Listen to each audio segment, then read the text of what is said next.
Guys দেখেন আজকে এটা রং করা হয়েছে। আর পুরো কমপ্লিট করে দিয়ে শুধু দরজাগুলো বাকি রয়েছে। 3 রুমের রাস্তার লগে বাসা। 3টা রুমের এটা করিডোর। 3 রুম দেখছেন, রুম এই দোনো মাস্টার রুম। আর এই দেখেন এই মেইন রোড, এটা আছে মেইন রোড।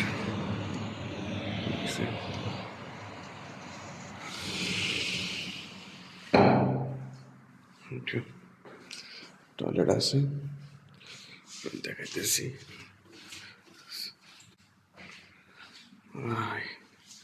এটা হচ্ছে ব্যালকনি, দেখছেন ব্যালকনি পুরা সেই কালার হয়েছে।